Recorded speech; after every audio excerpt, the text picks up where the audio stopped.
Made man here. Y'all know how I get down. We talking boxing, man. So before I came down with the flu and got off YouTube, we were talking about the Nicholas Walters and Vasyl Lomachenko fight. Well, I like to pick back up on that because I've seen some people actually come out with a prediction for this fight. I don't know how y'all do it because it's, right now I'm still trying to figure this thing out. I mean, this is a good fight. Two top of the line, top pedigree fighters. ESPN clearly is not giving Nicholas Walters his props because they don't even have him in the top 10 of the 130-pound division. Now, Nicholas Walters, 26-0, 21 knockouts, is a dynamic fighter. But there's a serious consensus out there that Nicholas Walters gets by on a lot of his fights because he outweighs his opponents by so many pounds. Now, I think that's kind of messed up because, he is a skillful fighter. And there's no denying he does come in bigger than most of his opponents, at least his top-of-the-line opponents. But this is something that is known by Vasyl Lomachenko. This fight has the ingredients, the recipe, if you will, of the Orlando Salido and Vasyl Lomachenko fight in which Vasyl Lomachenko lost that fight. It was his second professional fight. He lost that fight. Now, this fight has the same exact recipe because in that particular fight, you had Orlando Salido coming into the fight at 147 fucking pounds, a welterweight,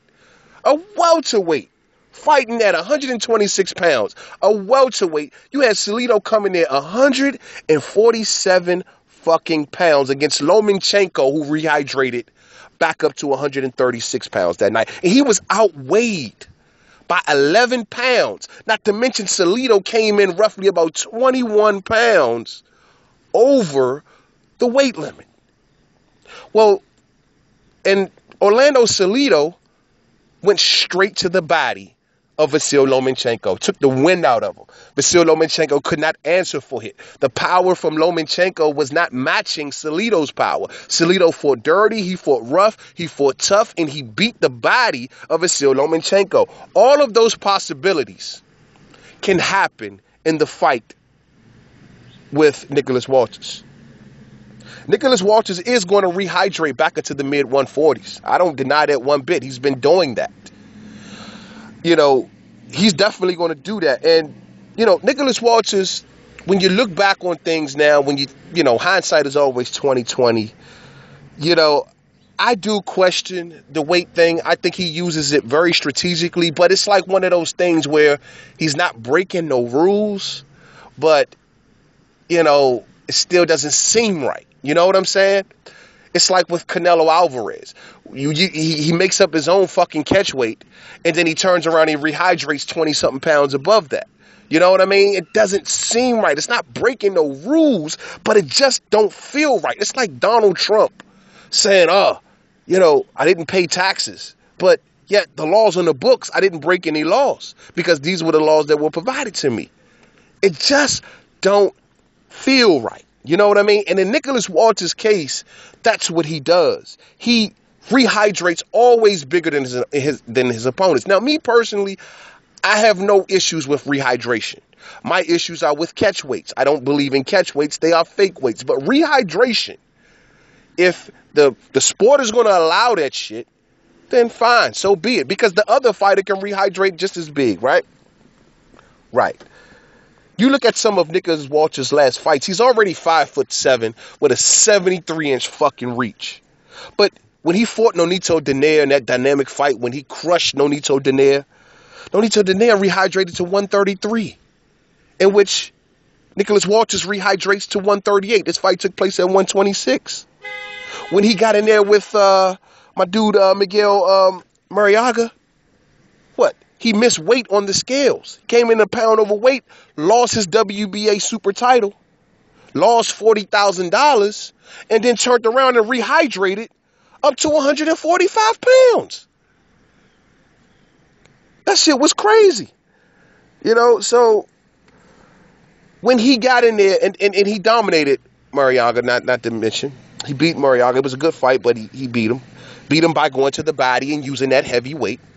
But then when he stepped in there with Jason Sosa at his last fight, which this fight took place at 130, he rehydrated up to 141 pounds. But guess what? Jason Sosa rehydrated up to 142 pounds, in which he was unable to finish Jason Sosa. These things matter. These things matter a hell of a lot, ladies and gentlemen. And hence, he fought Jason Sosa to a draw. Though I believe Nicholas Walters won that fight, and a lot of y'all do, the judges didn't see it that way, and one of the judges even gave it to Jason Sosa. He believed that Jason Sosa was hitting him with the more cleaner, harder punches, right?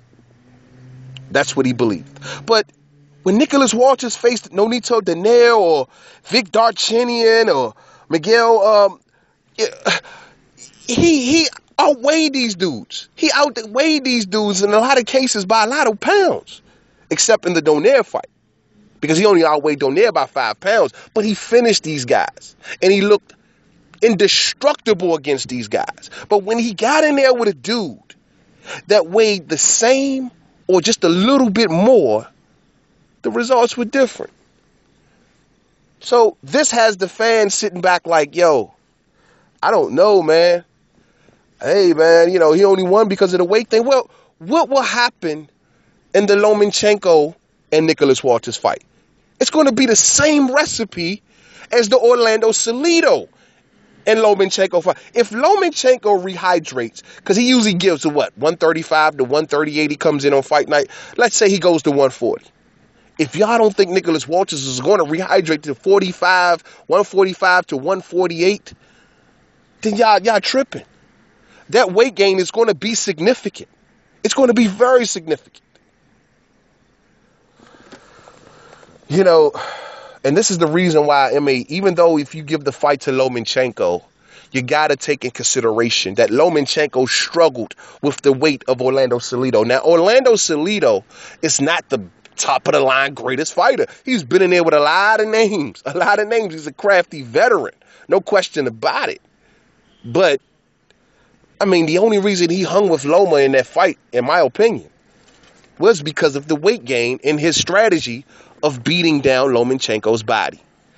And that could be redone all over again by Nicholas Walters. That's all that I'm saying. That's all. Fuck, man. Nicholas Walters even rehydrated bigger than Felix Verdejo when he fought Miguel Morenga. When he fought him, he even outweighed Felix Verdejo, who was the main attraction of that particular card, and that dude was a lightweight. And he came in outweighing him on fight night?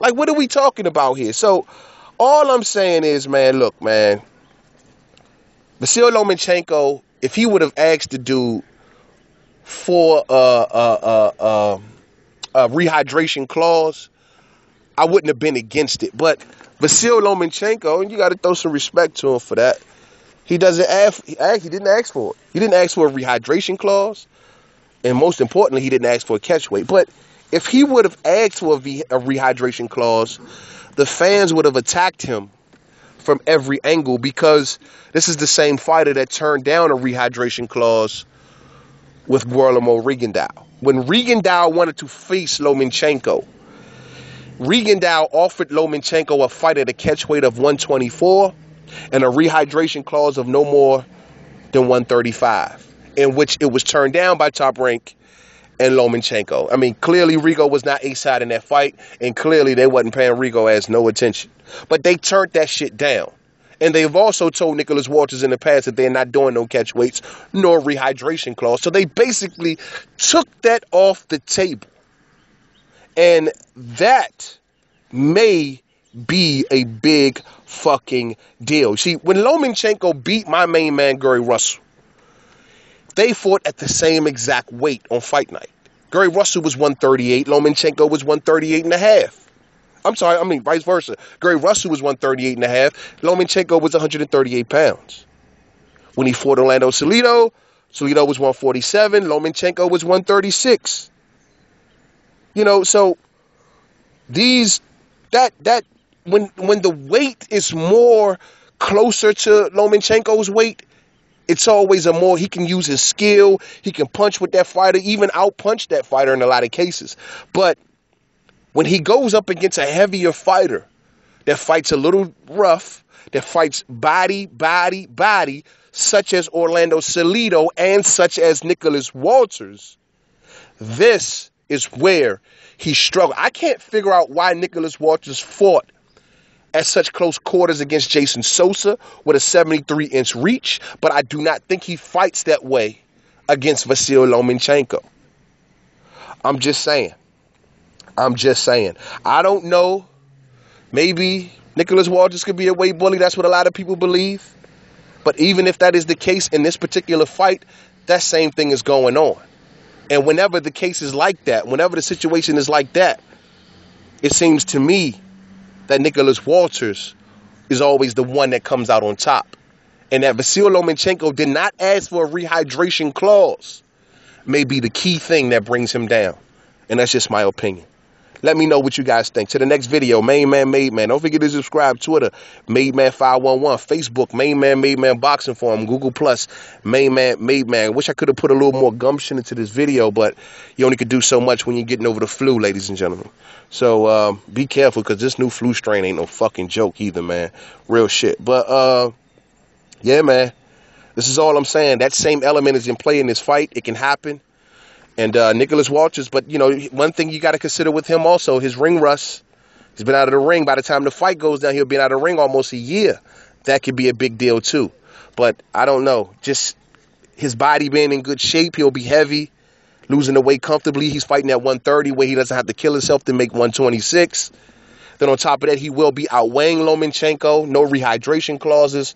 Don't see Lomachenko fighting over 140. We don't know what that would do to his style. I'm just saying, the same recipe is there, man.